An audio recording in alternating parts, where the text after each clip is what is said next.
jornalismo, debate sobre temas que você normalmente não encontra na mídia convencional, participação popular, música de qualidade e muito mais.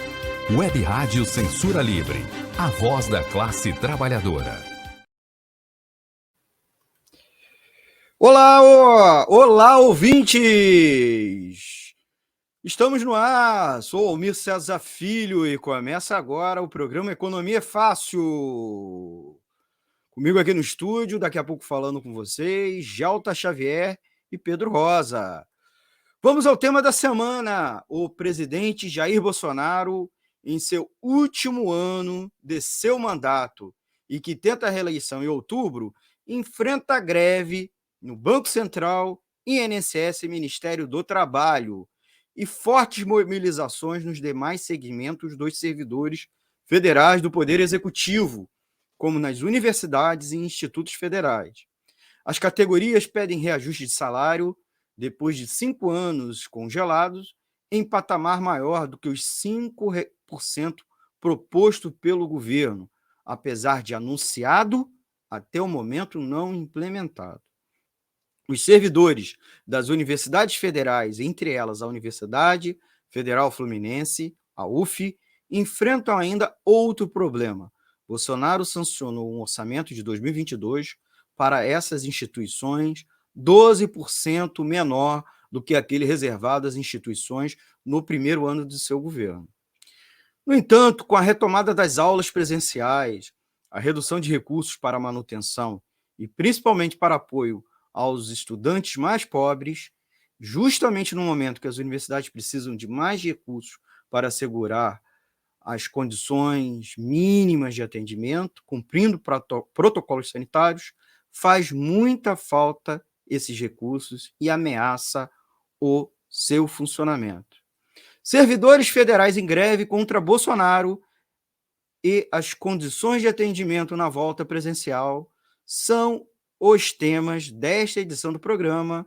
Como eu disse, comigo, como convidado, Gelta Xavier, diretora da ADUF, e Pedro Rosa, coordenador do Sintuf. Vamos à vinheta e já vamos bater um papo com esses dois grandes companheiros de luta aqui da cidade de Niterói. Economia é Fácil. A informação traduzida para a sua linguagem. Com Almir César Filho. Estamos nesta edição inédita e ao vivo de 9 de maio de 2022. Não deixe de enviar a sua pergunta ou opinião. Deixe no chat aqui da live ou na caixa de comentários ou envie mensagem de texto ou de voz para o nosso WhatsApp, o 96, deixa eu falar certinho, 96-553-8908. Tem a opção também do e-mail para você que é tímido, contato clweb@clwebradio.com. E nós estamos numa novidade, a live, além de estar sendo transmitida para o YouTube e o Facebook, nós estamos transmitindo agora também pelo Twitter. A live está indo para o Twitter. Então, aproveite e siga a gente nesta plataforma, né, com essa novidade. Então, vou botar aqui as nossas redes sociais, ou aqui ó, o quadrinho, para quem está acompanhando a live. Twitter é @WR Censura Livre, Facebook é @Web Rádio Censura Livre e Instagram @Rádio Censura Livre, tá bom? Vocês sabem também que a gente transmite pelos aplicativos de rádio online. Instale o Radiosnet ou o nosso app exclusivo da Web Rádio Censura Livre, baixe-os lá na Play Store e, é claro, pelo nosso site, o www.clwebradio.com. Se informe mais e acompanhe nossas reprises e, ao final, também a opção pelo podcast no Spotify, Ancho e Google Podcast e demais agregadores. Agradecendo o Antônio de Padua Figueiredo, que está já, ele que está sempre com a gente, nosso mestre do radiojornalismo. Boa noite, bom programa, acompanhando os abraços. Márcia Lúcia, boa noite para os entrevistados. Sucesso para o programa.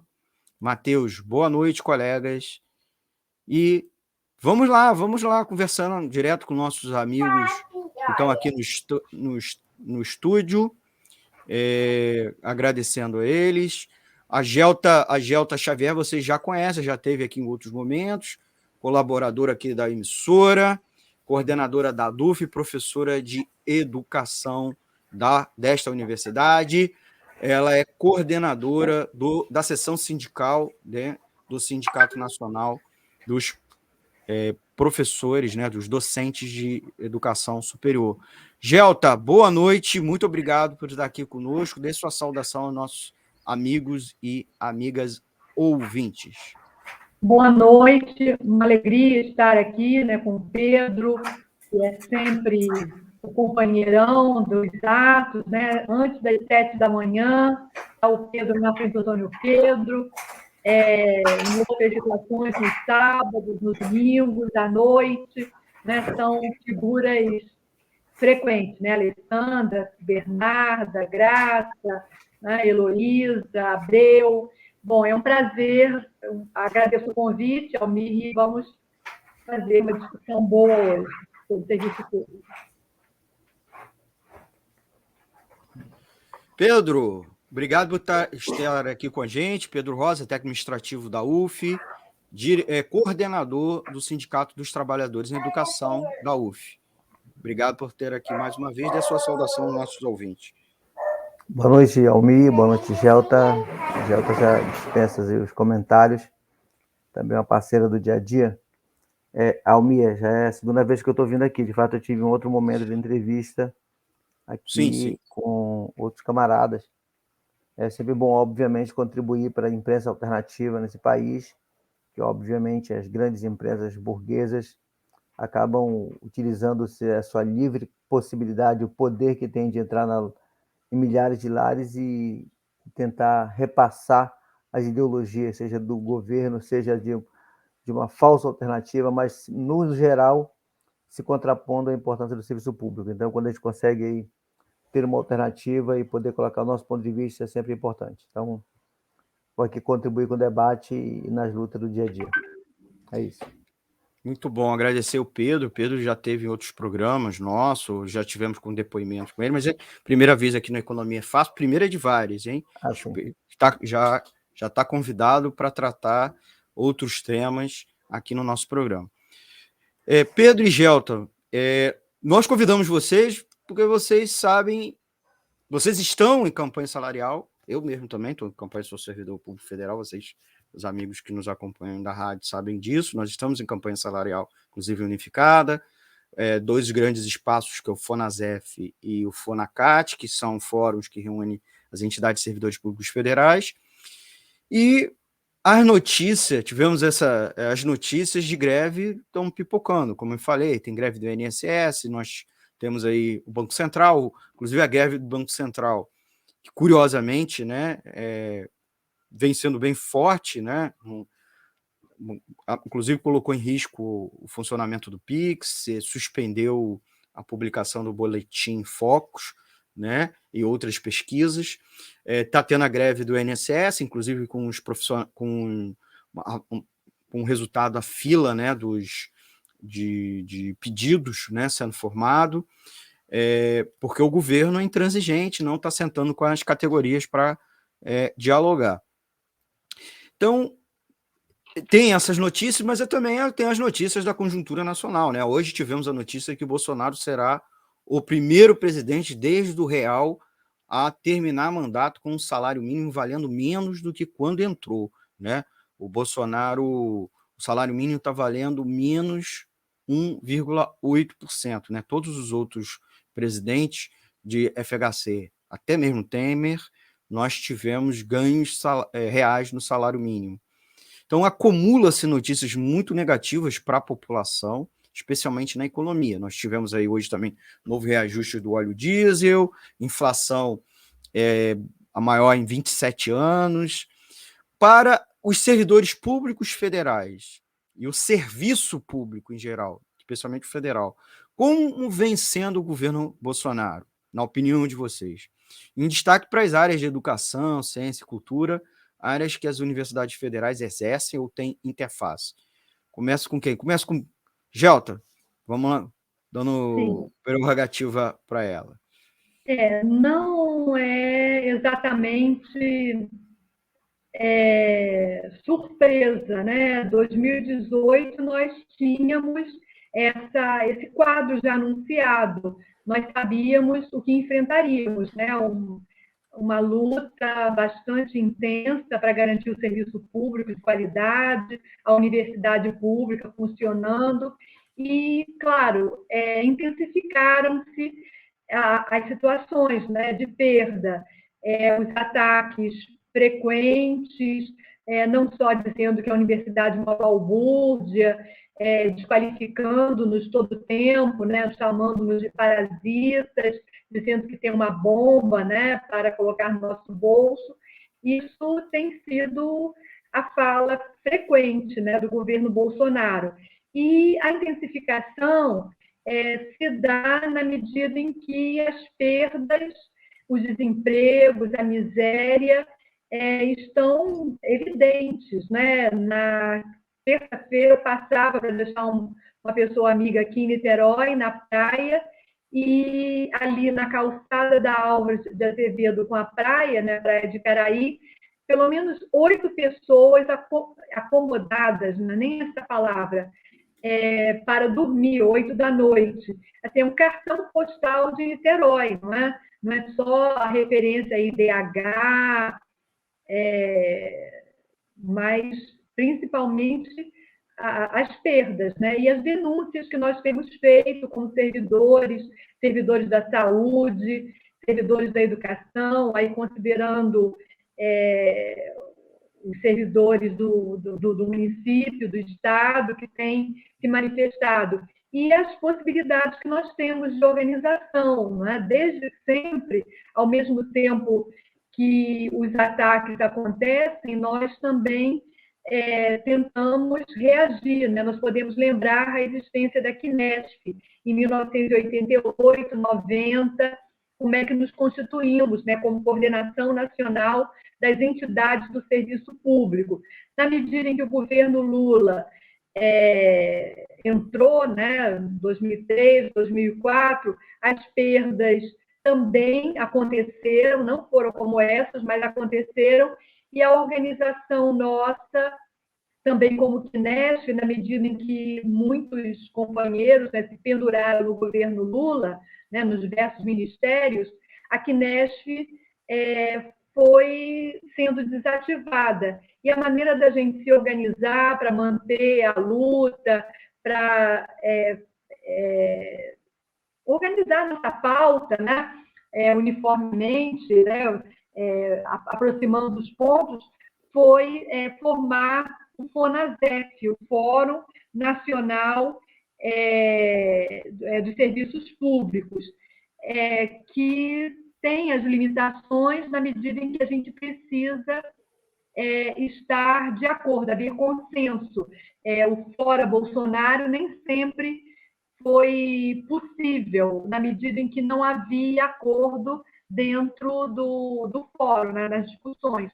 Mas nós temos levado as pautas, as manifestações que aconteceram no ano passado, bastante intensas, contra a reforma administrativa, revelam a força que nós temos, né, quando nos encontramos como servidores.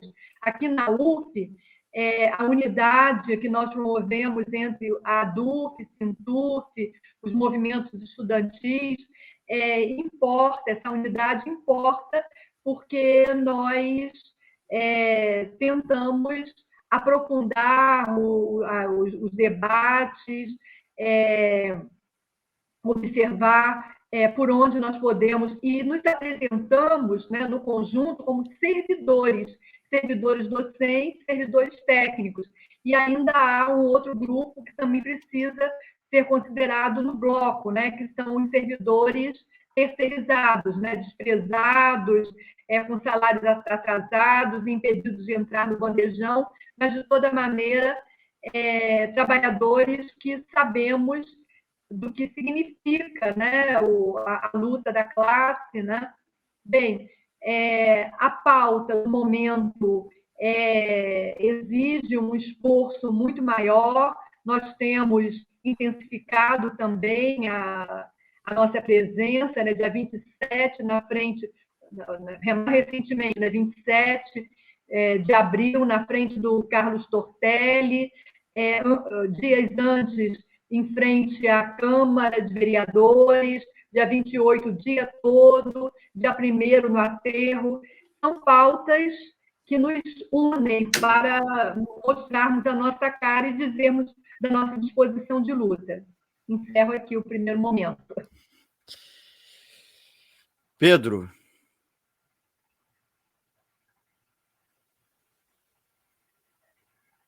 O que você acha?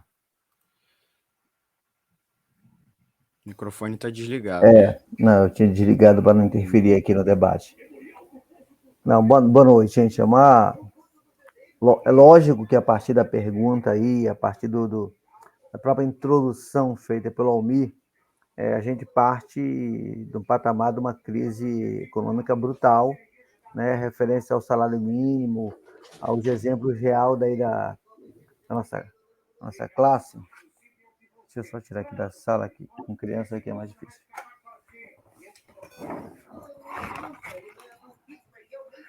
Com uma evidente crise, né? Uma explosão de crise no país. Certamente é muito difícil até comparar com outras épocas, porque é muito evidente, né? Que se tua gel está aí na praia, basta que a gente ande em qualquer parte do centro da cidade. Desculpa aí. Do centro da cidade, você vê o número maior de pessoas morando na rua. E é o patamar, né? A política neoliberal aplicada em escala bastante ousada pelo Guedes e obedecendo aí um receituário internacional, mas com muita voracidade, né? Então, obviamente, isso é sentido em todos os patamares, o número de pessoas com grau de miserabilidade, desemprego. A gente conhece muito mais colegas vivendo numa vulnerabilidade maior. E aí a gente, obviamente, é parte dessa realidade. Parte no sentido de que, apesar de termos estabilidade, apesar de termos como servidores públicos, vou chamar de um emprego a priori garantido, mas a condição de vida, a gente se sente entre o revoltado e o deprimido cada vez que a gente vai no supermercado. Cada vez que a gente olha a geladeira e sabe que não tem condições de colocar, mesmo que a gente colocou na semana passada, no mês passado. Então, isso é alguma coisa que sempre assusta, né? Então, esse é o quadro. Nós estamos há mais de 5 anos sem o registro salarial e, obviamente, a gente sabe que não é que todo mundo no país está sendo sacrificado. Mesmo na pandemia, os milionários, os bilionários ficaram mais bilionários.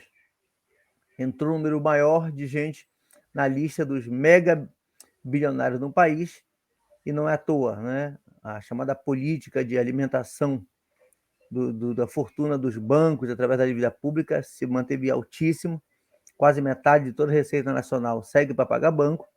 Quando a gente faz uma comparação do que significa pagar um dia de juro para banco, né, que são acima de 3 bilhões, e o que significaria isso? É tanto dinheiro que a gente não tem noção, né? Nós, trabalhadores comuns, o que é isso, né? Que volume é esse de dinheiro?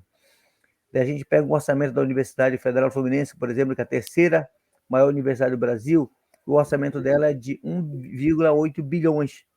Significa que um dia é quase 2 anos da nossa universidade. De tudo que se gasta com a universidade, tudo, praticamente 2 anos. Um hospital universitário como Antônio Pedro, que recebe 80 milhões, quando você faz aí o cálculo, equivale a mais de 30 anos de financiamento. Então, um dia que se paga para banco, são milhares de pessoas que morrem nos corredores dos hospitais ou por falta do direito de chegar até os corredores dos hospitais. Então, essa é a realidade. Então, é o estrangulamento do serviço público, o estrangulamento das condições de vida. Então, é possível, se obviamente tiver uma mudança grande na política econômica do Brasil, tirar o país do buraco que se encontra. É possível ter mais concurso público, ter mais hospitais, escolas, é possível ter moradia, isso levaria a ter mais gente trabalhando na construção civil, ter mais emprego desenvolvido. Então, era possível ter uma política que tirasse de forma mais rápida o país da crise que está. Não há vontade política para isso, então, obviamente, você tende a crescer a miserabilidade se você não muda. A nossa campanha salarial, ela desde o ano passado, ela ganhou um patamar maior, porque chegou no final do ano, o governo tinha no orçamento lá um dinheiro, 1,7 bilhões para poder reajustar. A gente sabe que no conjunto do serviço público isso não era suficiente para todo mundo, o governo foi lá e disse, não, isso aqui é para pagar a Polícia Federal, ponto. E aumentou, logicamente, a revolta e a cobrança para que se repassasse, tivesse política de salário, e ameaçou-se fazer greve, e no nosso ponto de vista, nós como militante da Conlutas e dirigente de uma corrente sindical Combate, também responsabilizamos as principais direções políticas do funcionalismo, das centrais, que nas redes sociais falavam em greve, unificadas, e não a construíram de fato. E também facilitou a vida do governo, porque se você não tem uma luta forte e firme enfrentando o governo, você não vai sair de uma promessa. Até os 5%, citado pelo Almir aqui, a princípio foi algo falado pela imprensa, não tem algo nem escrito por parte do governo, e não há garantia nem que esses 5% se transforme em realidade. Então ainda segue o desafio político de dar vida a essa campanha salarial. Na prática ainda não se fechou, para fechar aqui o raciocínio, dia 16 agora, o pessoal das escolas técnicas, institutos federais, marcou de iniciar a sua greve. Tomara que se efetive isso, tomara que seja um impulsionamento para as demais categorias, e a gente possa entrar em cena com mais força, porque achamos que com a luta dos trabalhadores pode obrigar o governo a recuar e apresentar uma política mais séria de salário e investimento no serviço público. Obrigado, Pedro. Então, já para os nossos amigos e amigas ouvintes que estão entrando, né? Começa o programa, as pessoas paulatinamente vão entrando. Nós estamos aí na edição do dia 9 de maio de 2022, 9 de maio de 2022. Estou conversando com Pedro Rosa, coordenador do Sintuf, e Egelta Xavier, diretora da ADUF. Estamos falando sobre servidores em greve e as condições de atendimento à população nessa volta presencial, né? Antes da gente ir para a nossa segunda pergunta, eu queria pedir para quem está nos acompanhando dar um like, compartilhar e se inscrever aqui no canal da Web Rádio Censura Livre na internet. Você sabe, se você dando like, você ajuda a impulsionar, né, nossos vídeos a difundir para mais pessoas, e você também recebe mais conteúdo da Web Rádio Censura Livre. Então, não esqueça de dar seu like, se inscrever e clicar no sininho, tá? Para receber as notificações de novos vídeos. Essa também é uma outra dica muito importante, tá bom? Então, vamos à nossa próxima pergunta. Gente, um momento, nós estamos vivendo, vocês mesmos fizeram aí um relato na resposta da primeira pergunta, um momento muito ruim da economia, o desemprego junto aos trabalhadores sem estabilidade, que são da iniciativa privada, já alcançou mais de 13 milhões de brasileiros, fora o enorme tamanho do contingente de subocupados, né, e o pessoal por conta própria, né? Só que os servidores federais exigem do governo reajuste salarial, por isso que tem uma campanha salarial, e o que vocês já mencionaram na primeira pergunta. A opinião pública, comandada, né, ou operada pela grande imprensa, mesmo aqueles veículos que antagonizam com o governo Bolsonaro, questionam o porquê dos servidores públicos merecerem aumento em seus salários, inclusive no momento que houve queda do salário médio, da massa salarial, queda do salário médio, queda do salário, principalmente dos trabalhadores da iniciativa privada. Também é falado que existem muitas categorias privilegiadas, ou mesmo que os servidores públicos, de maneira geral, são privilegiados. O que vocês podem responder para a população a respeito desse discurso, né, desconstruindo esses argumentos, esse discurso feito tanto pela imprensa como pelo governo? Vamos começar por quem? Começa pelo Pedro, a gente inverte? Pode ser.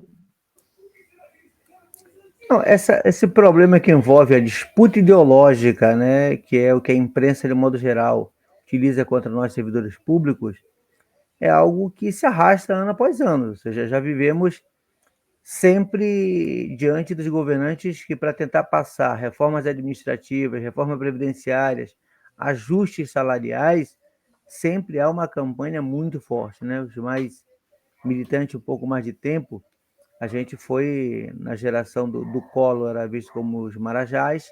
A geração do Fernando Henrique foi uma campanha muito forte, nos chamando de vagabundo, porque queria aprovar a reforma administrativa e previdenciária, e assim sempre foi. Chegamos a ouvir a absurda fala do Lula, falando que era fácil ser servidor público, fazer concurso, né? Que era melhor era mais difícil ser político, porque tinha que ir a pé às ruas e pedir novamente o apoio das pessoas.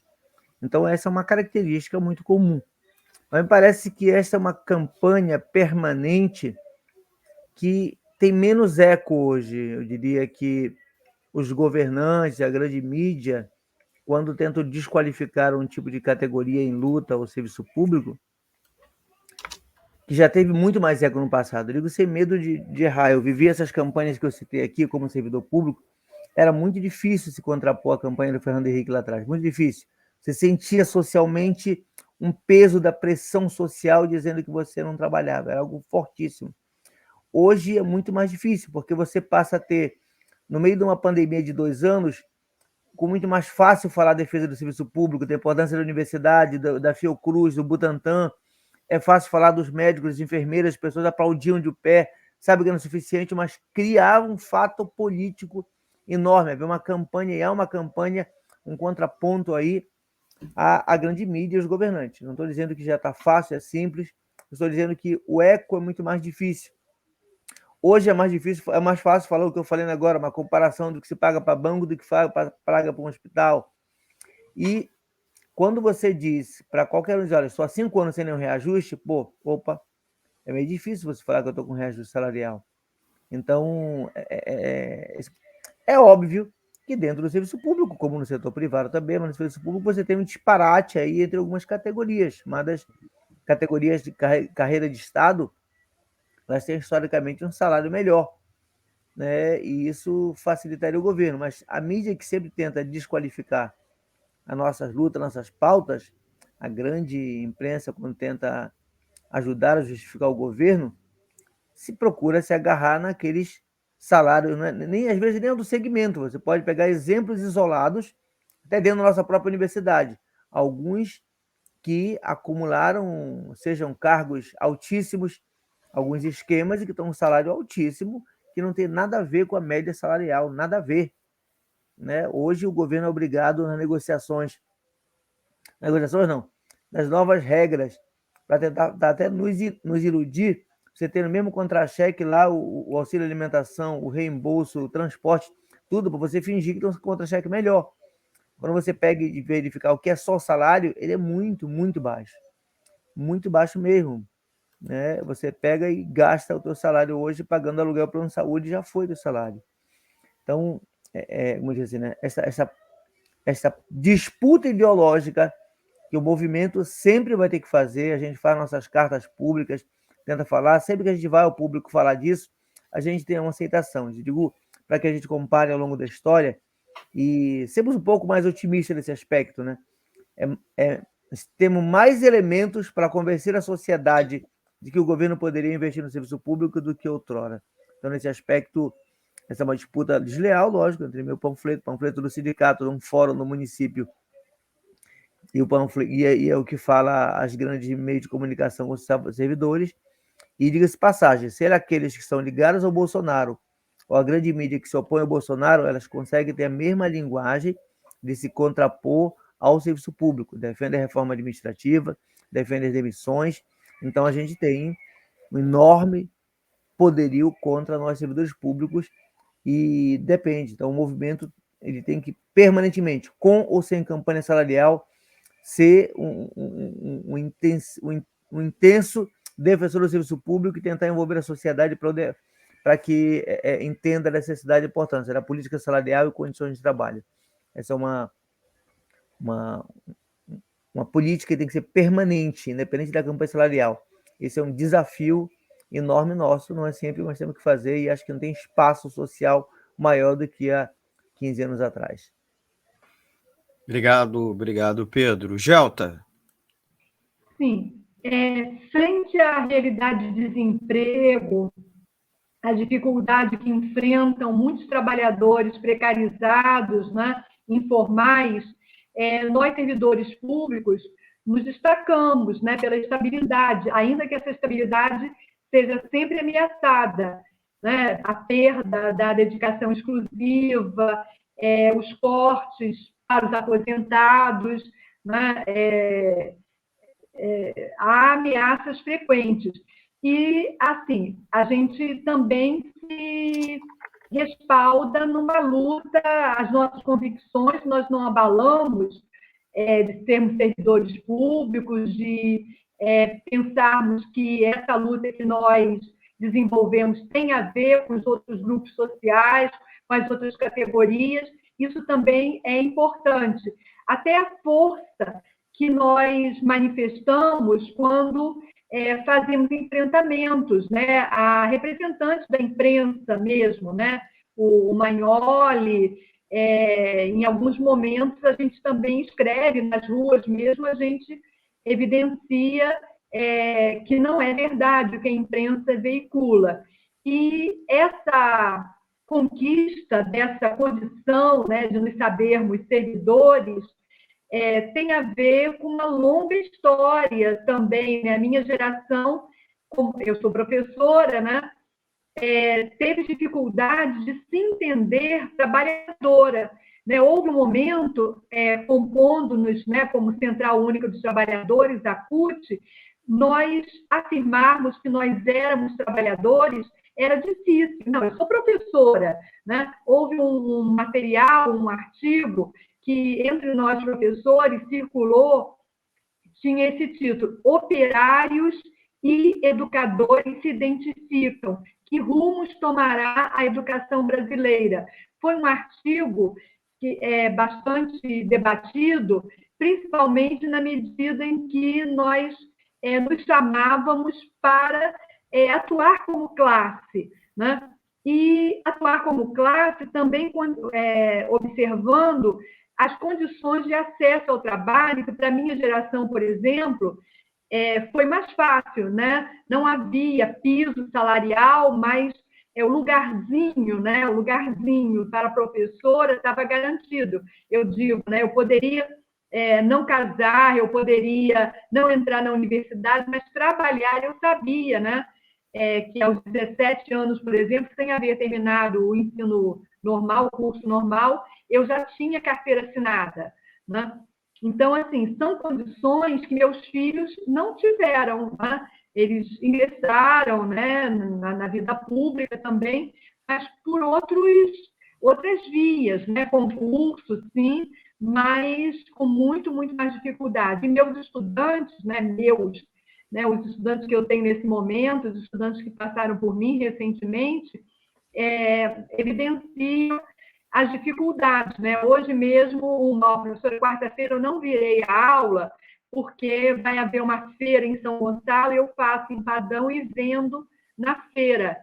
Sim, né? É a sobrevivência. Professora, eu dou aula de violão, R$ 25,00 a hora a aula, que garante a minha vinda aqui à universidade. Eu gasto R$ 12,00 para cada dia que eu venho à universidade. E aí, ainda, né, podemos contar com bandejão, podemos contar com a camaradagem, a solidariedade, né, de um fazer a cópia, né, do material, oferecer ao outro, mas há uma condição de perdas bastante significativas, e a gente precisa recuperar essa história recente, né, das várias greves, 80, 82, 81, 82, 84, 85, 87.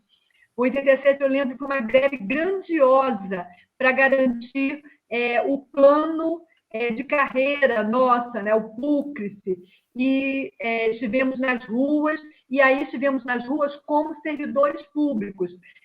nos encontrávamos, no caso, no momento era Boulevard Álvaro Maia, lá em Manaus, depois íamos para o INPA, né? Trabalhadores da saúde, da justiça, né? De vários setores, e a culminância era, né, diariamente no INPA, fazendo avaliação das nossas ações.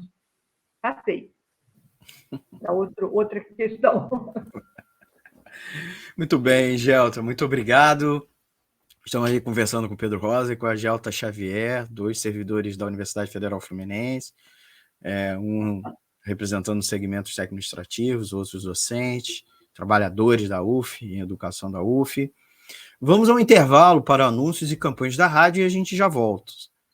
É importante também, antes da nossa volta, falar para vocês que vocês podem ouvir a edição do programa Economia Fácil, seja essa como as anteriores, e demais programas da Rádio Censura Livre, também em formato podcast. Procura a gente lá no Anchor, Spotify, Google Podcast e nas principais agregadores deste formato, né, o formato podcast. A gente já vai ao intervalo e a gente já volta, continuando aqui com o tema Servidores em Greve. Para manter o projeto da Web Rádio Censura Livre de uma mídia alternativa, buscamos apoio financeiro mensal ou doações regulares dos ouvintes, de amigos e parceiros, já que não recebemos recursos de grandes empresas, políticos ou partidos.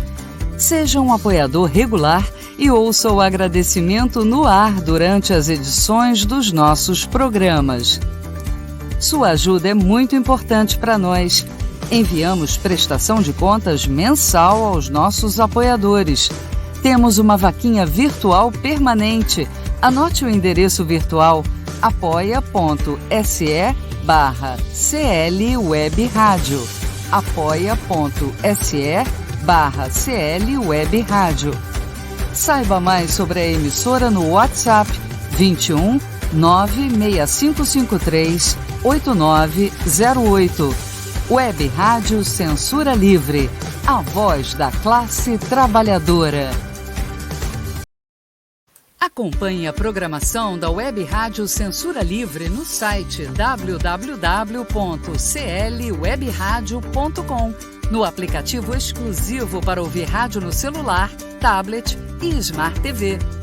A emissora também está no Radiosnet, um dos maiores aplicativos para esta finalidade, na nossa página no Facebook e no canal da emissora no YouTube. Acesse o nosso canal escrevendo youtube.com/c/Censura Livre, tudo junto. Inscreva-se no canal e acione o sininho para receber as notificações de novos vídeos. Web Rádio Censura Livre, a voz da classe trabalhadora. Economia é fácil. A informação traduzida para a sua linguagem. Com Almir Cesar Filho. Voltamos com Economia é Fácil, edição do dia 9 de maio de 2022. Conversando aqui com Gelta Xavier, diretora da ADUF, Pedro Rosa, coordenador do Sintuf. O tema é servidores federais em greve contra Bolsonaro e as condições de atendimento na volta ao presencial. Gente que está aqui acompanhando, aproveita e deixa o seu comentário, pergunta no chat ao vivo ou aqui embaixo na caixa de comentários da live. Você que estiver nos acompanhando pelas outras plataformas, ou envie uma mensagem de texto, o áudio para o nosso WhatsApp, o 21 96553 8908. Vou repetir, 21 96553 8908, ou pelo nosso e-mail, contato@clwebradio.com. Nos envie seu elogio, crítica, sugestão, inclusive de tema para a próxima edição. Eu queria, antes de voltar a perguntar aos nossos ouvintes, aos nossos convidados, trazer aqui os comentários dos nossos ouvintes. Mais comentários que a gente mais cedo já trouxe. Aqui, ó. A Jujuca, boa noite. Jujuca, que é militante da Economia Solidária, é servidora do INCRA aposentado. Mandar um beijão para minha grande amiga, companheira de muito piquete de greve, muito gás de lacrimogênio, repressão que a gente tomava contra os governos.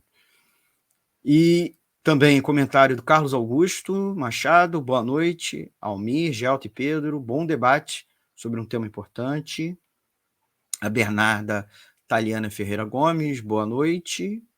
A Luciene Almeida, boa noite. E o Alexandro F.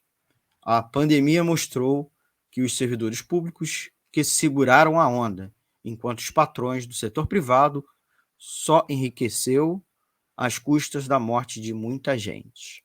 Então, são esses comentários até agora, agradecer a eles. Pode deixar mais comentários, tem mais uns aqui que eu vou ler, por conta do tempo, vou ler mais à frente, tá bom? Nossa terceira pergunta tem tramitado com forte apoio do governo, Pedro e Gelta, e com a atuação, inclusive, direta do ministro da Economia, Paulo Guedes, o projeto de reforma administrativa, com a promessa de modernização da administração pública, reduzir a máquina do Estado, como também promessas de economizar, reduzir as despesas públicas. Os servidores federais são contra. O que seria controverso nesse projeto? Que vocês poderiam falar para os nossos ouvintes, aproveitar aqui o espaço. E quais seriam os motivos da rejeição por parte de vocês? E por que esse projeto é ruim, inclusive para a população em geral, do ponto de vista de vocês? E aí, qual dos dois quer falar? Vamos para o Pedro, a última pessoa foi a Gelta, né? Então, Pedro. Toda vez que o governo apresenta um projeto de reforma administrativa, mudança das regras, é óbvio que o primeiro desafio é fazer com que os servidores entendam a gravidade do projeto, porque uma parcela também é iludido, que pode ter alguma coisa boa, e, vou chamar em segundo momento, tentar envolver a população de que este é um projeto não liberal que vai atingir a sua vida. Então, sempre nas nossas reuniões era um desafio tentar pensar quais as melhores argumentações, como fazer. Então, vou utilizar aqui os argumentos que mais me chamaram a atenção, que era como utilizar de forma mais prática os exemplos da reforma administrativa, como a mudança brutal das regras do serviço público, quebrar os critérios que eram de entrada no serviço público, de obrigação de financiamento, obrigação de atender a população. Então, a gente utilizou os exemplos bastante fortes na Prefeitura do Rio. O Crivella, como prefeito, ele conseguiu se antecipar à reforma administrativa em vários aspectos, né? O Crivella ficou famoso e, consecutivamente, o seu filho, quando ele utilizou o aparelho da Prefeitura, da Conlurb, para fazer campanha escandalosa, levar um monte de gente nos carros e transporte da Conlurb para um lançamento da candidatura do filho dele. Então, era o que parte da reforma administrativa. Ou seja, você como utiliza o aparelho do Estado, o serviço público, para ser um mero cabo eleitoral, deixar de ser concurso público e ter uma permissão de quem está no governo de indicar uma quantidade enorme de pessoas por fora de qualquer tipo de seleção. Então, esse era um grande cabide de emprego. Transformar os servidores públicos já no pós-reforma em um grande braço, um tentáculo eleitoreiro. Então, o Crivella fazia isso. Depois era como ser atendido no serviço público. Também o Crivella foi um bom exemplo, porque ele ficou famoso quando colocou a famosa Márcia, né? Que era o esquema de como eu entrar, como eu driblar qualquer regra universal, regra séria e coerente para poder entrar no serviço público. Quer ser atendido? Procura a Márcia. Quer ser atendido? Daí era a sua indicação. Ele deixava de ter um critério para utilizar os hospitais e todo o serviço público. Essa era uma outra característica da reforma administrativa que o Crivella se antecipava. E o terceiro também, né, na prefeitura, que era importante, que foi a história de contratar tomógrafo e colocar dentro da Igreja Universal. Então, era uma mistura, essa é a característica da reforma administrativa. Continuar o financiamento público, porém, o controle ser uma lógica pública. O controle passava a ter o grande aparelho dos gabinetes. Eram puxadinhos os gabinetes. Na síntese, essa era a reforma administrativa. Era tentar utilizar o que já na prática vários prefeitos fazem, o que fazem por fora da legislação, mas fazem. Então, era a regulamentação de práticas desse tipo. Esse era o melhor exemplo da reforma administrativa.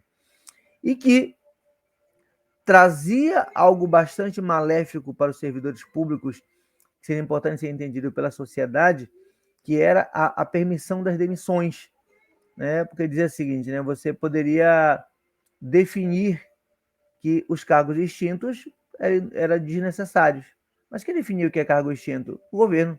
Então, se o governo fizesse uma lista de quantos profissionais eram chamados cargos desnecessários, eu poderia automaticamente demitir e depois substituído por os cabos eleitorais. Era assim, a gente pode tentar construir os exemplos, explicações, de ser um esforço maior nosso, como servidores, como dirigentes sindicais, é como fazer a população comum entender que esse é o efeito sobre a sua vida. A gente pode, eu vou tentar concluir, pegar em modelos que, a princípio, nasceram antes da própria reforma administrativa, por isso que falamos muito do Hospital Universitário Antônio Pedro, porque ele é gerido por uma empresa privada, a IBSE.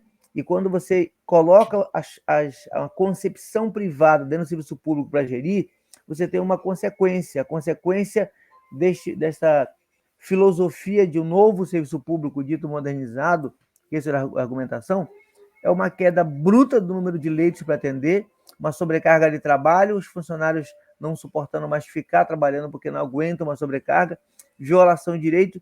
Então, essas características que o governo buscava com a reforma administrativa, chamada de nacionalizar, regulamentar e colocar em todos os espaços do serviço público um modelo que tem uma lógica privada, mas especialmente o que tinha de mais, vou chamar de novo nesse fenômeno, para concluir, que era o serviço público ser uma mera extensão dos gabinetes, não mais uma regra geral para atender o público, regra de contratação, de pagamento, de salário, mas especialmente de como o público tem acesso ao serviço público. Esse era o essencial. Tentei contribuir com essa comparação mais perto da nossa realidade, que eu acho que é mais fácil assimilar isso. Ok.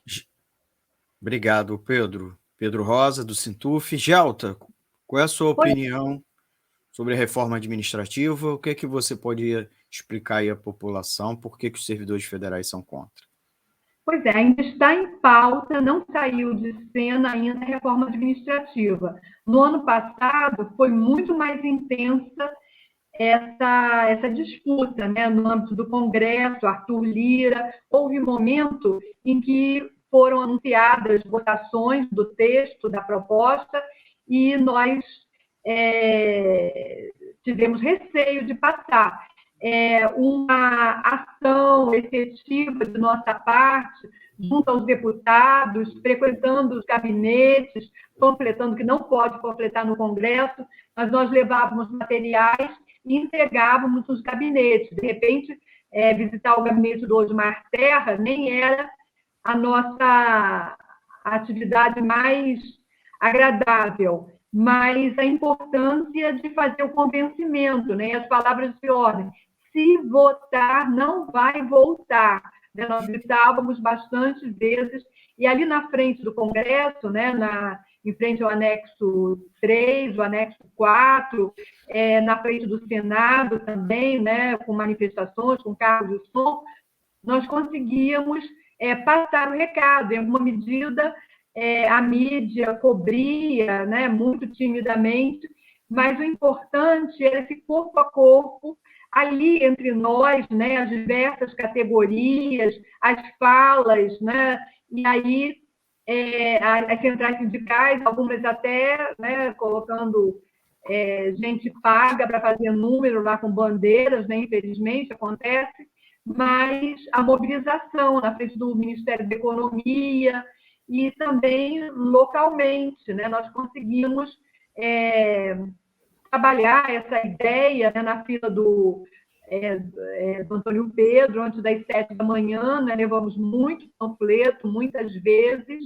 para anunciar. E caricaturando, né, nós dizíamos, olha, a loja Marisa assumiu a creche, a loja Americana assumiu o posto de saúde. É isso que nós queremos, que o vereador contrate a filha da comadre para ser a professora da creche, né?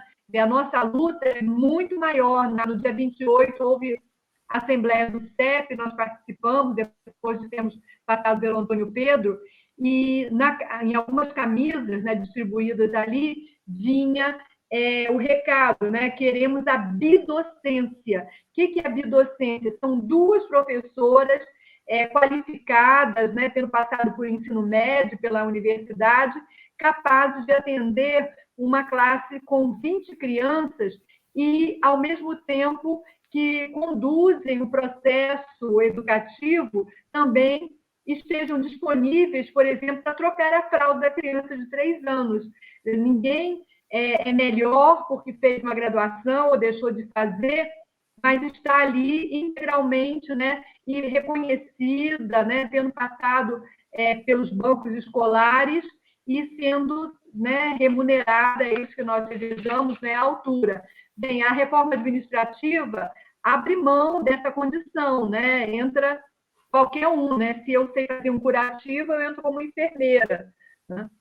E o que o Pedro lembrou também é muito relevante, a luta muito intensa contra a EBSER, né? E o Newton Lima Neto, que nos envergonha bastante, havia sido presidente do ANTE, numa ocasião, reitor da Federal de São Carlos, e esteve aqui na UF para defender a EBSER. Governo Dilma, né? Assim, uma vergonha. Nós fizemos lá no auditório enquanto ele compunha a mesa, e nesse momento, vários trabalhadores do Antônio Pedro, que são alvos, né, de assédio, também defendendo o Antônio Pedro como hospital público, lutando intensamente contra a EBSER. Essa luta não se perdeu, muito pelo contrário, a cada situação a gente se nutre, né, de maior força para continuar bancando a defesa do serviço público.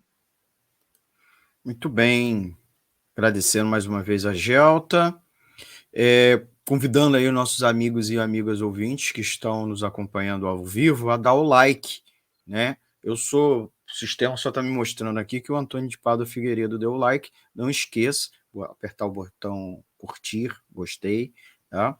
Porque ajuda a educar os algoritmos, né? E para você receber mais conteúdo da Web Rádio Censura Livre, o nosso conteúdo ser difundido para mais pessoas. A gente pede também para vocês compartilhar essa live em suas redes sociais. E aproveita e segue a gente no Facebook, Instagram e no Twitter, tá bom? Botando aqui na tela, Twitter, Facebook e Instagram. Vamos à nossa quarta perguntinha. Os servidores das universidades federais, entre elas a Universidade Federal Fluminense, a UF, enfrentam ainda outro problema, né? O Bolsonaro sancionou um orçamento de 2022 para essas instituições 12% menor do que aquele reservado às instituições, né? A estas instituições no primeiro ano do seu próprio governo, embora é um orçamento que ele herda, né? É um orçamento enviado ao Congresso Nacional pelo Temer, com maioria do Temer no Congresso. Este ano é o último orçamento elaborado não é o último, né? Ainda tem o orçamento do ano que vem, mas esse ano, que é o último ano do governo dele, o orçamento está 12% menor. Isso apesar de vários cortes desde o final do governo Dilma e ainda no governo Temer. No entanto, com a retomada das aulas presenciais, a redução de recursos para manutenção, inclusive e principalmente aqueles para o apoio aos alunos carentes, justamente nesse momento de muita crise econômica, né, que os estudantes precisariam de bolsas, precisariam de bandejão, precisariam de outras formas de apoio, né, de assistência estudantil, mas é um momento que as universidades estão com menos recursos para assegurar, inclusive, essas condições mínimas, inclusive protocolo sanitário, porque voltou às aulas presenciais, né? E essa não é uma realidade só das universidades, a gente está citando especificamente as universidades, talvez seja grave, porque pelo corte orçamentário, mas o serviço público está voltando quase que totalmente ao presencial agora. Já tinha voltado parcialmente, bem verdade que vários órgãos seguiu totalmente presencial, ou alguma medida, um híbrido mais puxado para o presencial, mas e agora, com a volta, no caso das universidades?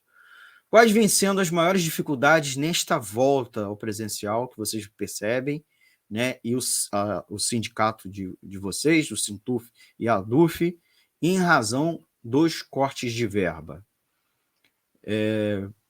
Gelta ou Pedro? Eu acho que eu começo, o Pedro Beleza. fecha essa discussão. Para nós, docentes, a aula online foi muito ruim e gerou frustração. Nós ficar aqui, né, na minha casa, ainda que houvesse condições para eu levar as aulas, mas assim extremamente desagradável e cansativo, devido principalmente à dificuldade de contato. Os alunos ótimos, mas a dificuldade de contato. Para os colegas técnicos, foi muito mais pesado. O assédio foi verificado, as condições nem sempre eram oferecidas. Para quem estava no Antônio Pedro, o número de denúncias, né, que nós acompanhamos, por conta, né, das pressões, foi muito incômodo. Esse retorno evidencia a falta de condições. Elevadores, por exemplo, que não estão funcionando, 3 elevadores no edifício, mas um apenas funcionando. E, claro, ninguém vai sofrer tanto de subir escadas, mas há situações, né, de cadeirantes. Então, a necessidade de garantir o acesso, o bandejão também, filas imensas, agora já diminuíram. E, assim, o contraste entre a falta de condições, por exemplo, para o estudante viver na UF, né, a moradia estudantil, mas a qualidade do serviço. O contraste, por exemplo, em relação ao bandejão, os elogios que os estudantes fazem, considerando a qualidade da comida que é oferecida ali. E aí tem a ver com a presença do trabalhador, né? A dedicação, os anos também, né, de aprendizagem ali naquele setor. Bem, para nós, né, docentes, a chegada às salas de aula também implicou alegria, foi visível a alegria dos estudantes, considerando as dificuldades também, né, a falta de dinheiro da passagem, mas o encontrar-se, o poder expor suas ideias, tem avançado, né, nessa compreensão. Ainda falta muito, né, a gente utilizar a biblioteca com melhores condições de acesso, permanência nos espaços, né, por conta do número de trabalhadores que é bem menor, né, e aí exigir concurso, exigir expansão das situações de extensão, né, possibilidades que nós tenhamos de estar em outros municípios.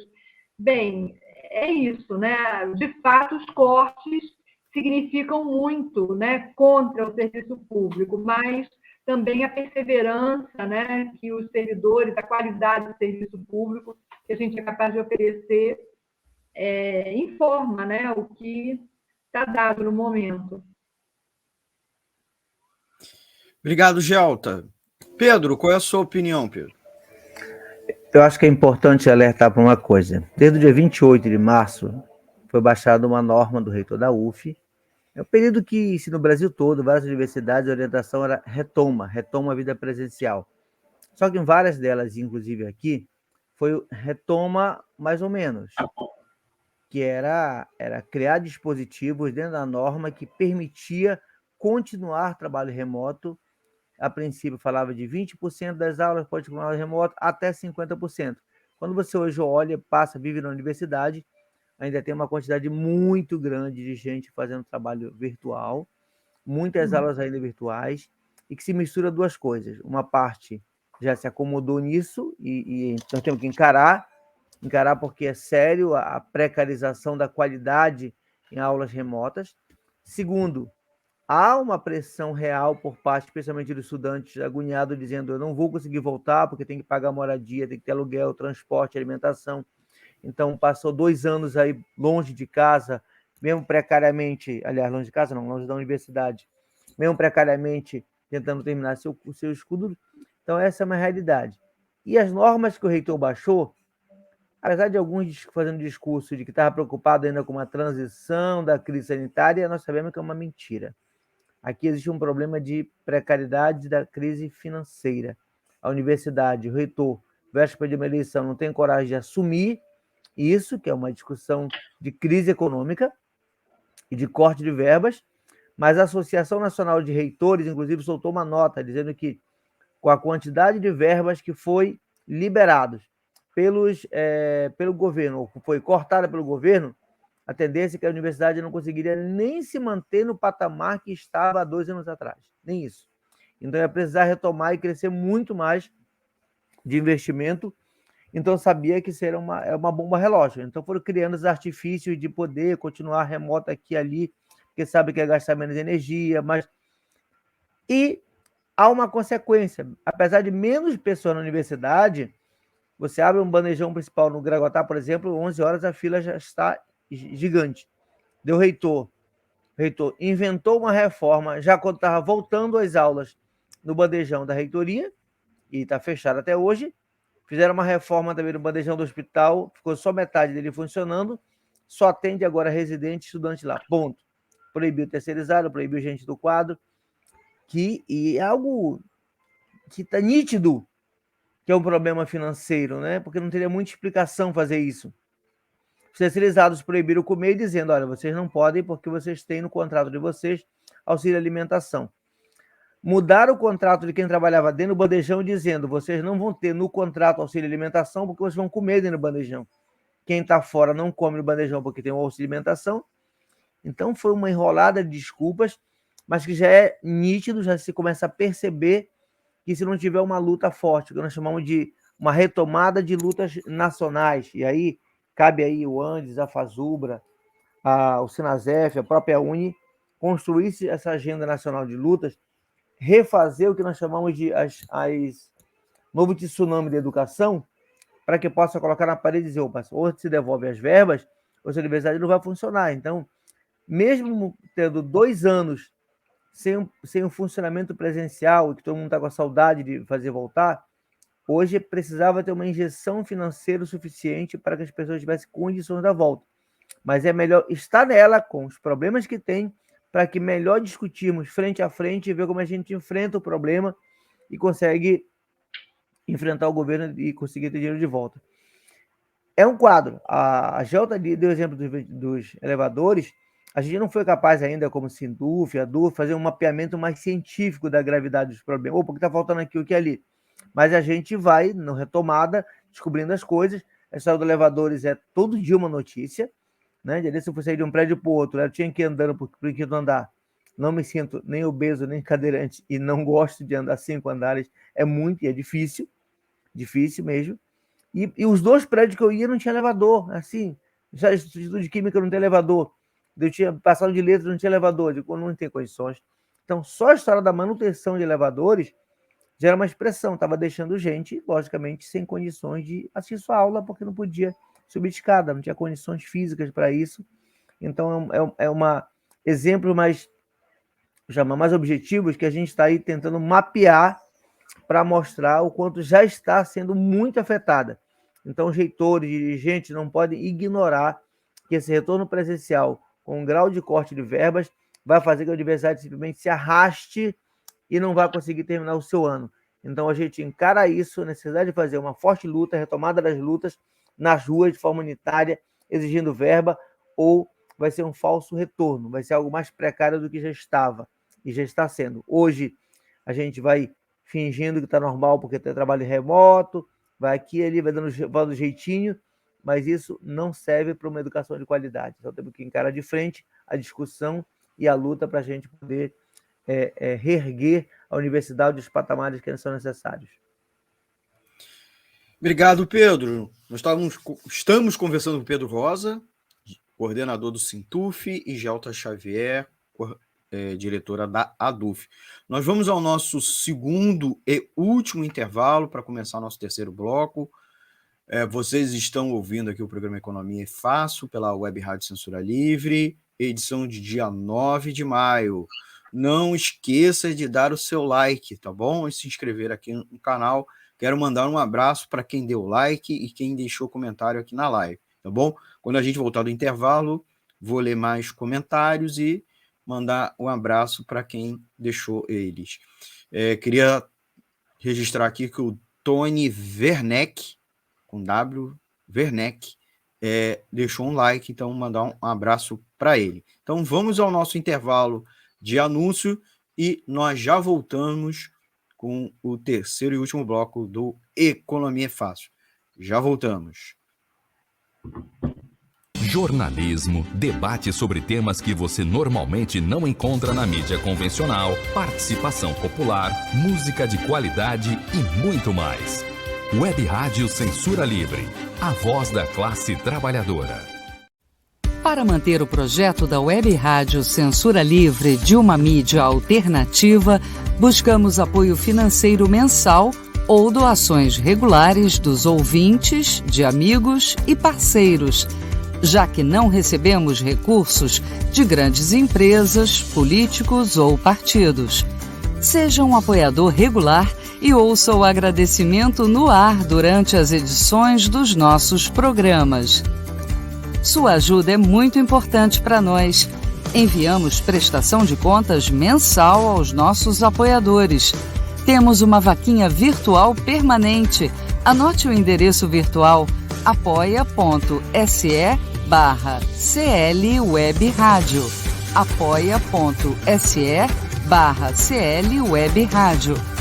Saiba mais sobre a emissora no WhatsApp 21 96553 8908. Web Rádio Censura Livre, a voz da classe trabalhadora. Acompanhe a programação da Web Rádio Censura Livre no site www.clwebradio.com, no aplicativo exclusivo para ouvir rádio no celular, tablet e Smart TV. A emissora também está no Radiosnet, um dos maiores aplicativos para esta finalidade, na nossa página no Facebook e no canal da emissora no YouTube.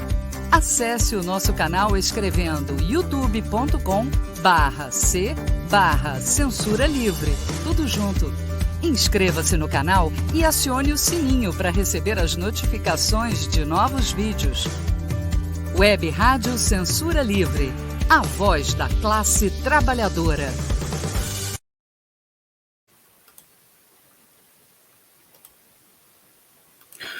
Voltamos com o terceiro e último bloco do Economia é Fácil aqui pela Web Rádio Censura Livre. Sou Almir César Filho. Os convidados de hoje é Gelta Xavier, diretora da ADUF, e Pedro Rosa, coordenador do Sintuf. O tema é servidores federais em greve contra Bolsonaro. Gente, aproveita e deixa seu comentário ou pergunta no chat ao vivo ou aqui na caixa de comentários. Ou envie uma mensagem de texto ou áudio para o nosso WhatsApp, que é o 21 96553 8908, ou o nosso e-mail, contatoclweb@clwebradio.com. Envie seu elogio, crítica, sugestão de tema para a nossa próxima edição. Mais uma perguntinha aqui. Eu acho que, inclusive, podemos combinar com comentários dos nossos ouvintes. Eu vou botar aqui ó. Aqui, o Lohan Neves já tinha feito um comentário mais cedo, mas lá para cima não estou achando, mas eu vou botar esse aqui, dele. Para esse fim de semana, entregaram para os moradores da moradia, que é a moradia estudantil da UF, né, laranja podre. Moro na moradia da UF e foi o que recebemos. Moradores querem eleger o coordenador e moradores para a direção. Atualmente na moradia, já vivemos o que será a reforma administrativa para os demais serviços públicos. Por isso, somos contra a PEC 32, que é a PEC da reforma administrativa. Comentário do Lohan Neves. Mandar também um abraço a Rogério de Melo Araújo, boa noite. Sara Uchoa fez aqui um comentário, acho que ela está dialogando até com o tema de uma edição anterior nossa do programa, perguntando como está o novo espaço da economia solidária, sorte e sucesso para esse novo espaço. Sei que, inclusive, a Jujuca, né, fez um comentário, que é coordenadora de uma das feiras de Ecosol aqui de Niterói. Então, né, agradecendo aos nossos ouvintes pelos comentários. Pedro e Gelta. O que vocês estão achando, né, do reitor da UF? Né? A UF passará em poucos meses por um processo eleitoral para reitor e vice-reitor. Né? Então, é um processo duplo, que elege o reitor e o vice-reitor, no mesmo ano, inclusive, da eleição presidencial. Qual a opinião de vocês sobre o atual reitor, Antônio Cláudio, que tentará a reeleição? Como deveria ser a posição de um dirigente universitário diante das dificuldades impostas pelo governo federal, em destaque, né, o governo Bolsonaro? E aí, quem responde agora primeiro? Vamos pela Gelta? Eu quero dar a mão à palmatória na medida em que eu considero que eu esteja minimizando as situações. Eu estou falando muito a partir do meu umbigo, de uma tristeza profunda que nós vivemos, né?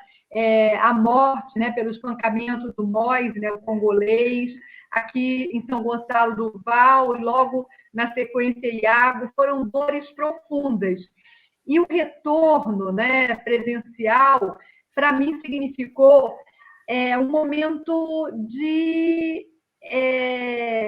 ver o lado bom da convivência, e eu estou falando muito localizada ali no Graguatá.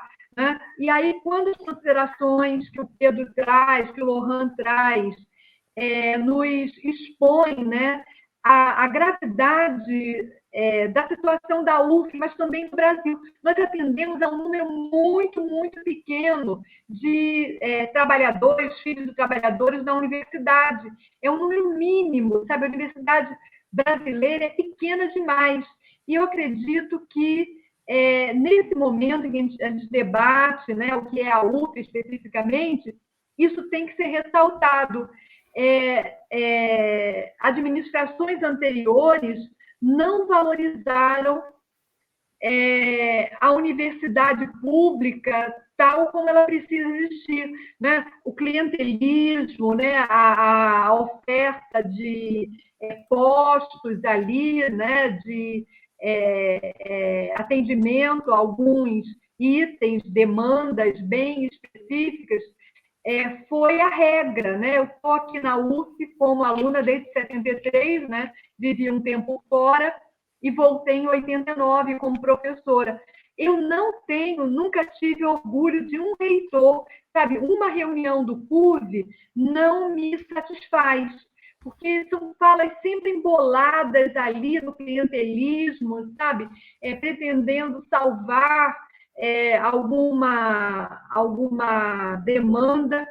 E, no caso, nesse momento, são 3 chapas, a discussão sobre o que nós queremos, que o Lohan traz, né, a respeito, por exemplo, dos coordenadores, em alguma medida, eu uso a palavra condenadores, porque eles condenam os estudantes a ficarem recolhidos, né? Quando usamos, né, a Casa Maria Júlia Braga, que foi uma doação, né, dessa mulher para os estudantes especificamente, o que nós acompanhamos também foi terrível, assim, despejo dos estudantes, 1h da manhã, os materiais deles jogados na calçada, a polícia, carros, camburões da polícia militar, ali na Visconde de Moraes, né, 11h da noite, meia-noite, e a gente acompanhando apenas. Né? Então, a história da UF não nos satisfaz, né? Momentos de ocupação, usando a reitoria, né? Chegando ao 7º andar, os estudantes entrando e verificando, por exemplo, com surpresa, né, o que é o Cassino de Caraí sendo usado como reitoria, e a comparação que fazem, né, em relação à moradia, ou à ausência de moradia. Tinha um pagode do reitor, né, com tanta mordomia lá na reitoria, eles diziam, cantando, né, assim, eu vou querer morar na reitoria, né, vinho, cafezinho na reitoria, os estudantes cantavam o pagode do reitor. Bem, essas são denúncias que, nesse momento, precisam ser ampliadas e intervirmos pensando que não dependemos de uma pessoa, ainda que essas pessoas que estão se candidatando, estou falando especificamente da Chapa 2, sejam professores comprometidos com as pautas, né, da universidade, de baixo para cima, a EBSER, né, a autonomia da universidade, né, a força para lutar pela defesa da universidade, da autonomia, mas ainda assim pensarmos o conjunto, né, da administração e, né, técnicos, docentes, estarmos ali, de fato, promovendo, né, o que é o direito à bolsa, o que é o direito à moradia, o que é direito à aula de qualidade presencial, né, o que Pedro comenta também é muito grave, né? Muitos de nós nos escoramos no sistema online, né, e estamos deixando, né, passar. Acho que são situações também que nos dizem respeito.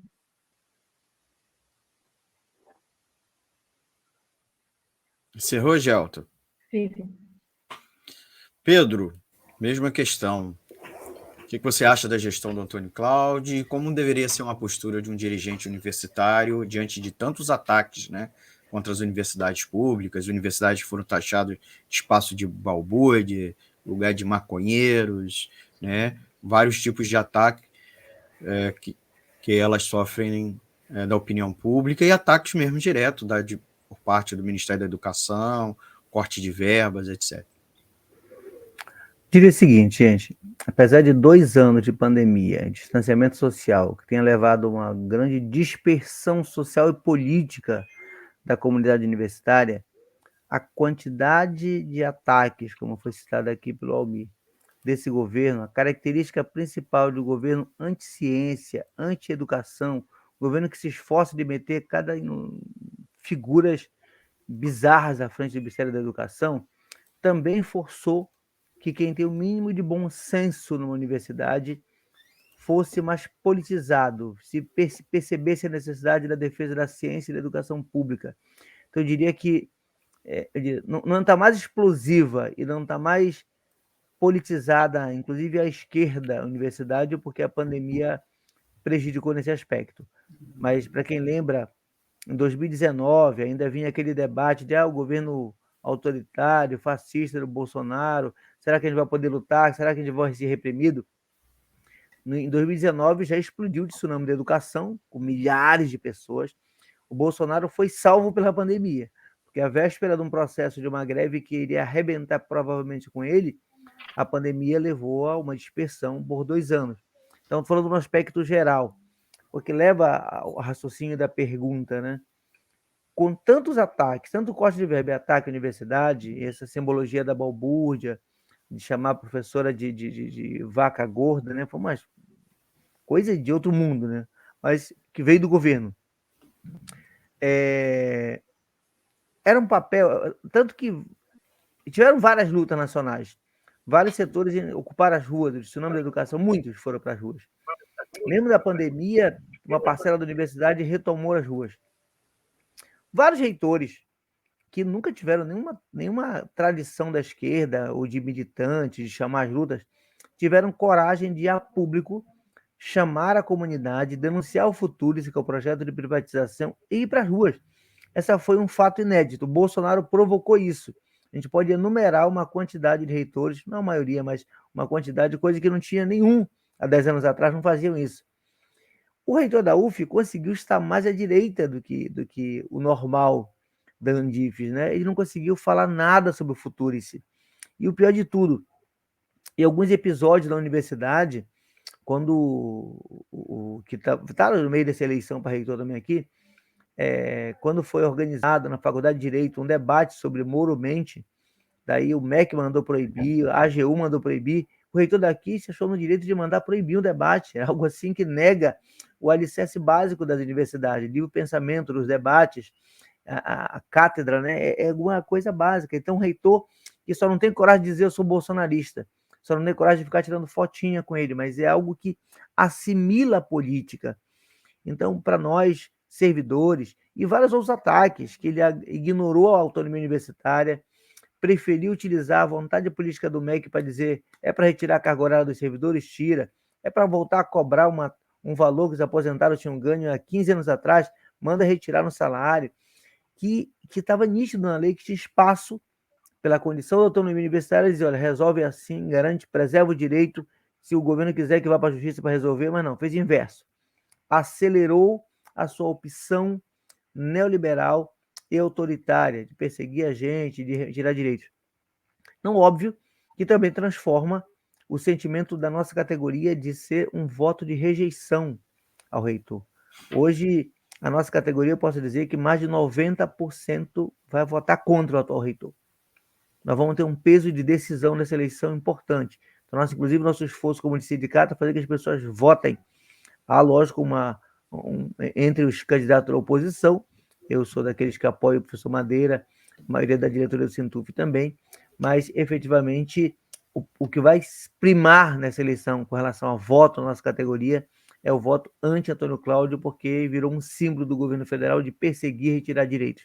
Então, essa é uma característica, eu diria que eu vou chamar de novidade para nós, servidores, é porque a vontade de se envolver no processo eleitoral passou a se ampliar. Nós estamos cumprindo o papel como sindicato, investindo, vamos disputar politicamente a consciência das pessoas para que aquilo que a gente já sabe que é um sentimento real contra o Antônio Cláudio se transforme na participação real lá no voto e a gente consiga se livrar deste símbolo que hoje para nós é um ponto negativo na vida da diversidade.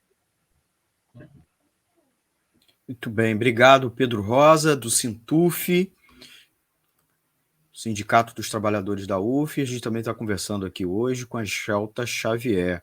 Nós vamos para a nossa última pergunta, né? A última pergunta do dia, até por causa do tempo, queria pedir desculpa aos nossos ouvintes, nossos convidados, que tem muitas outras coisas, muitos outros assuntos a explorar, né? O tempo é sempre pequeno. Queria perguntar a vocês dois, diante da escalada de ataques aos servidores públicos, como foi a reforma da Previdência do Bolsonaro e o projeto de reforma administrativa que está tramitando no Congresso Nacional, derrotar eleitoralmente Bolsonaro, que tenta a reeleição em outubro para mais um mandato, seria a solução central para os trabalhadores do Brasil, e em especial os servidores públicos? Os servidores públicos deveriam apostar em eleger o ex-presidente Lula, que está à frente das pesquisas, como o candidato mais viável, que representa em alguma medida a pauta dos trabalhadores e trabalhadoras, ele mesmo que é apoiado pela maioria dos dirigentes sindicais. Qual é a postura de vocês?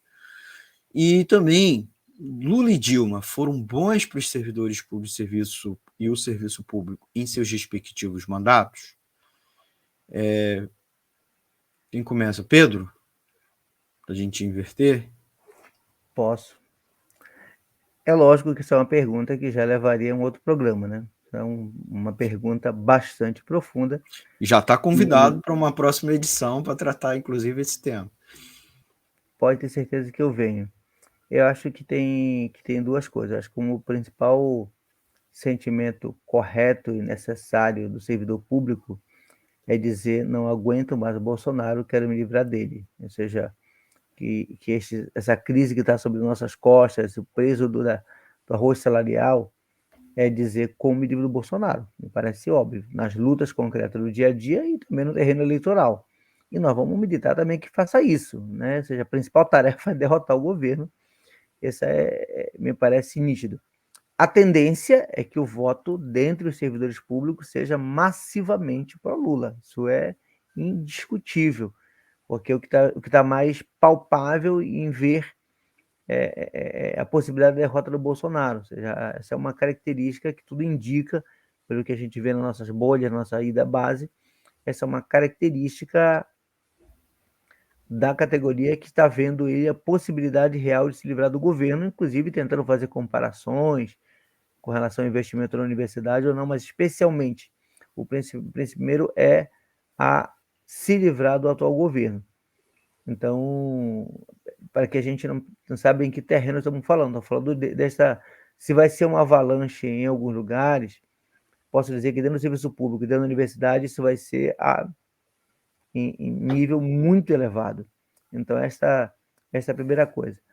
Agora, óbvio que uma parcela dos servidores públicos que se organizam, que lutam, fazem greves, participam da vida sindical, discutem um pouco mais, tem a compreensão de que isso não pode ser um cheque em branco, tem a compreensão de que a experiência dos governos do próprio Lula e da Dilma com o servidor público não foi de alta qualidade, não, vários problemas, inclusive até o direito de eleger um reitor democraticamente, ou problemas salariais, de carga horária não foram resolvidos na gestão, inclusive o problema que envolve aí a IBSER, a reforma da Previdência. Mas isso é uma fatia que acompanha essa discussão, sabe disso, então é possível que vote no Lula apenas com o sentimento de tiro Bolsonaro, e sabe que vai ter que lutar concretamente para poder que se execute a defesa do serviço público, que possa ter um governo distinto.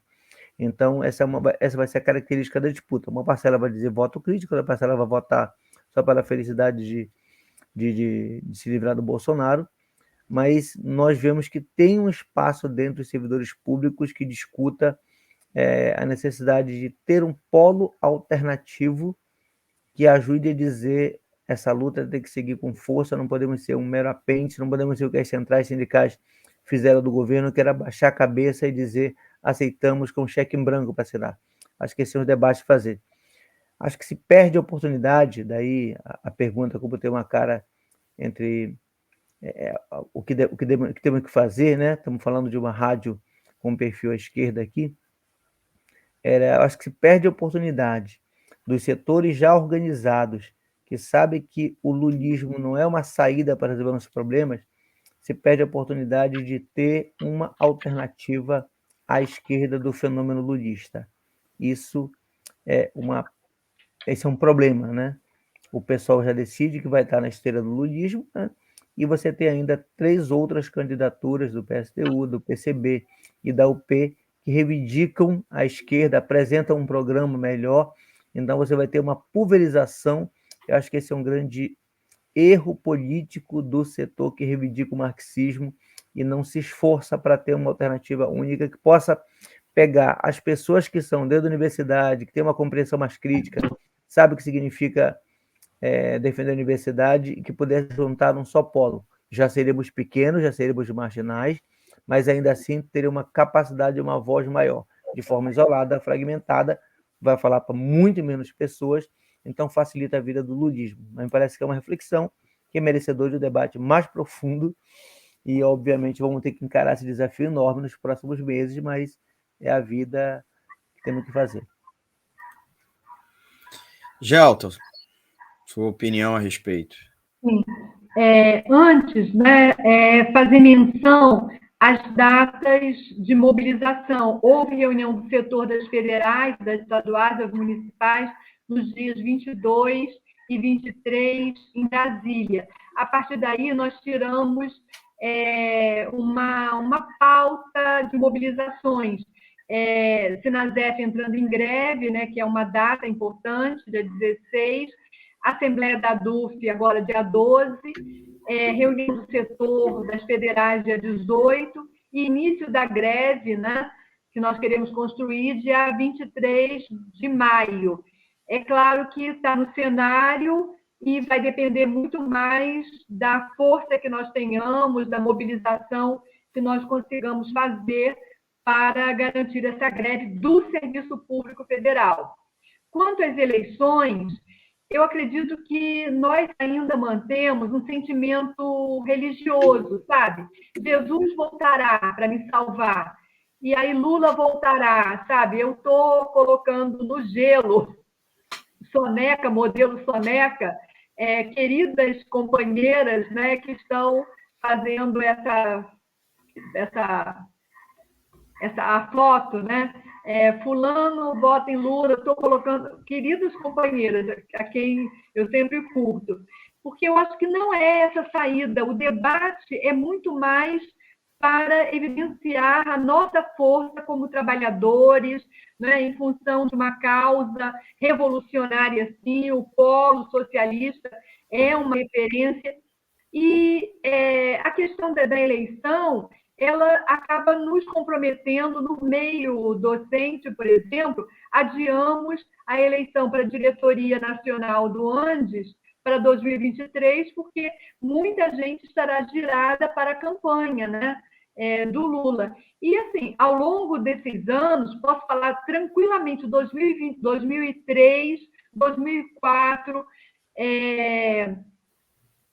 os acontecimentos. Em 2003 foi um ano penoso para nós. Ficamos aí pelo Congresso durante uns 3 meses por conta da reforma da Previdência que passou. Ao passar, né, a reforma da Previdência no Congresso, o discurso mais avançado que nós ouvimos lá fora na Praça do Congresso foi do Caiado, Ronaldo Caiado, que denunciava o mensalão, sabe? Aí, em 2004, a CUT se embandeirando com o Lula para a reforma sindical e trabalhista, a cassação do registro sindical do Andes. O Nilton Lima Neto vindo aqui pelo governo Dilma defender a EBSER, vindo aqui à UF. Reúne, que passou, ProUni, ProIFES, né? Foram vários e vários acontecimentos que nos levam à consideração de que Lula foi e será um gerente do capital, um gerente incompetente do capital, que não soube nem esconder as mutretas em que esteve envolvido. Eu acho que a gente tem que fazer essa discussão rigorosa, considerando a nossa condição de classe. Sabe, nós perdemos Bolsonaro. Quando nós perdemos Bolsonaro, eu me perguntava o que nós fizemos de errado. Sabe, tantos anos na sala de aula, na luta, por que, como, né, Bolsonaro venceu? Eu acho que, mais uma vez, essa situação que nós vamos ter que enfrentar. Eu não quero entrar nesse pacote do Lula lá, já cantei muito Lula lá, não canto mais. Gelta, agradecer você pela participação ao vivo. Gelta, coordenadora da DUF, da seção sindical do Sindicato Nacional dos Docentes das Universidades. Pedro Rosa, diretor do Sintuf. Gelta, aproveita e se despede dos nossos ouvintes e dá seu último recadinho, né?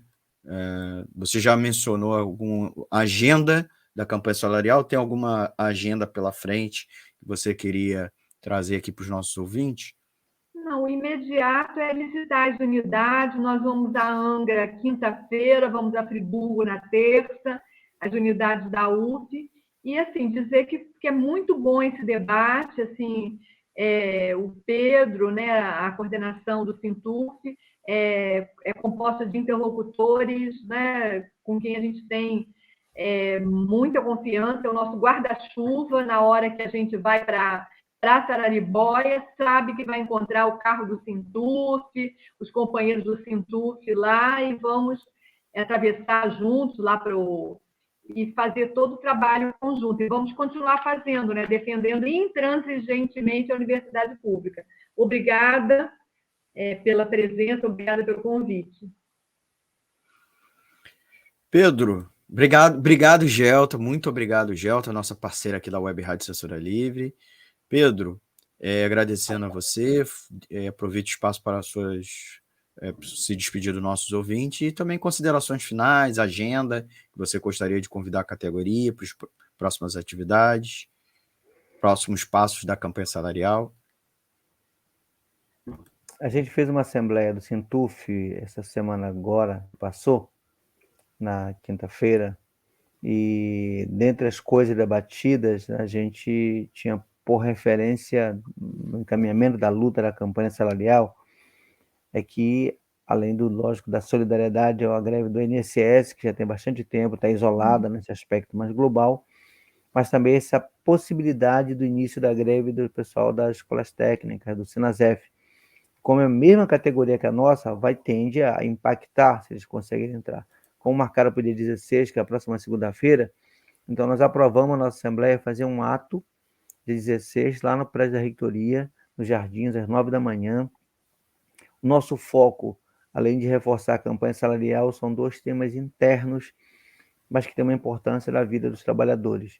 O pessoal aposentado, que está na iminência de perder o salário, 2 processos que ganhamos há muitos anos atrás, o reitor insiste em tentar tirar, já descobrimos que ele só vai segurar até a eleição, mas sem querer, saiu umas notificações de alguns aposentados já com ordem de retirar no salário, queremos aqui apoio de todo mundo, para isso vamos mobilizar para ter uma presença e cobrar satisfação, que ele declara por que ele não utiliza o espaço na legislação da autonomia universitária para poder respeitar essa conquista. São perdas que alguns variam acima de R$1.000, para ter uma ideia. Então, o aposentado que perde isso no salário vai ficar enlouquecido. E o segundo é que a gente vai também estar denunciando os problemas dos bandejões, né, que cortaram alguns bandejões, e esse tem sido um karma. Companheiros que voltaram ao trabalho presencial, ter que comer na rua é muito caro. Então, a gente está vinculando os 2 temas no momento onde a gente acredita e torce para que a greve do Sinasef se efetive e seja uma mola propulsora a mais. Então, agradecer aqui também o espaço e propondo aí a novos debates que precisem e a militância que esteja presente aqui, contribuindo, perguntando, ouvindo. Nos encontraremos, como disse a Gelta, em tantas outras tarefas, seja na barca, dentro da universidade, na campanha salarial, ou construir uma alternativa política à esquerda nesse país. É isso. Um abraço, Almizão. Obrigado, Pedro. Pedro Rosa, diretor do Sintuf, coordenador do Sintuf. Tem um último comentário aqui, eu acho que eu consegui ler todos, ou quase todos, a maioria deles. Lohan Neves, dizem que com Lula voltaremos a sonhar. Mas quem tem fome não se alimenta de sonho. O Brasil precisa de realizações, não somente de sonhos. Precisamos realizar o socialismo. Último comentário do Lohan. Agradecer ao Lohan Neves, que deixou o comentário aqui conosco, Rogério de Melo Araújo, Sara Uchoa, Robson Bernardo, Alexandre F., Luciene Almeida, Bernarda Taliana Ferreira Gomes, Carlos Augusto Moreira Machado, Jujuca Matheus, Márcia Lúcia, direto da região dos Lagos, nos acompanhando. Carlos Augusto Moreira Machado, já falei. Agradecer o Vitor Lobato, que deu um like e ainda deu um amei. Agradecer a ele pelo apoio.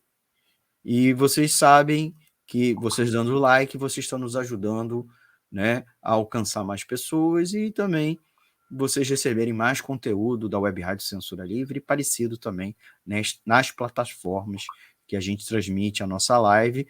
Você que perdeu algum trecho desta edição, volta lá que o vídeo vai ficar salvo, você pode ouvir, pode nos assistir a qualquer momento. Ouça Economia Fácil também em formato podcast, tá bom? Lá no Anchor, no Spotify, no Google Podcast, nos principais agregadores. E, por fim, queria agradecer quem apoia o projeto da Rádio Censura Livre e a mantém no ar. Sua contribuição é muito importante. E quem apoia recebe prestação de contas mensal. O nosso muito obrigado. Queria mandar um abraço aqui rapidamente, alguns dos nossos apoiadores do último mês. Agradecer ao Alexandre Elias, ao Antônio Felipe, o Cláudio Março, o Tunay Melo, do Bola Viva, canal e programa aqui na Web Rádio, o Coletivo Casulo, a Daniele Burnia, o Gabriel Tolstói, a Gelta, que é colaboradora financeira aqui da rádio, o João Paulo Ribeiro, lá de Brasília. Agradecer também ao Lohan Neves, o Nelson Marques Filho, do CCOB, e o Sérgio Oliveira, a Thaís Rabelo e o Wendel Setúbal. Então, e você que quiser participar, quiser apoiar a Web Rádio Censura Livre, você pode mandar um Pix. nós temos o Apoia-se, né? A vaquinha virtual, no apoia-se/CL Web Rádio, e a nossa chave Pix aqui, ó, 32 95 46 96 001 181. Essa é a nossa chave Pix, se você quiser fazer uma doação, qualquer quantia, até 1 centavo, se você quiser, para manter o nosso projeto independente, levando conteúdo, tentando levar um conteúdo de qualidade, né, que fura a bolha, especialmente da grande mídia, aos temas e lidar com os temas na ótica dos trabalhadores. Tá bom? Muito obrigado, até a próxima edição aqui do Economia é Fácil, pela Web Rádio Censura Livre. Pedro, você já está convidado, muito em breve, daqui a pouco a gente combina para outros temas, Gelta também, né, para que participar do Economia é Fácil e outros programas aqui da Web Rádio Censura Livre. Um forte abraço para vocês, um forte abraço para você, amigo e amiga ouvinte. Siga com a programação, acompanhando a programação da Web Rádio Censura Livre. Corre lá para o site, né? O site a gente vai estar transmitindo, ou para o aplicativo. Baixa o Radiosnet, que é parceiro, ou o nosso exclusivo, para o seu smartphone, para você ouvir a programação, as reprises, reapresentações, e curta aqui a nossa live, né, no nosso canal YouTube, Facebook e Twitter. Esta é a novidade, nós estamos com live no Twitter. Um forte abraço, gente. Tchau, tchau. Até o nosso próximo programa. Boa noite. Boa noite. Obrigado aí.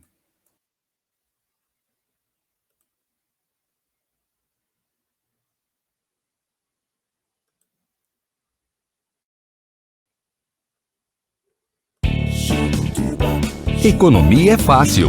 A informação traduzida para a sua língua.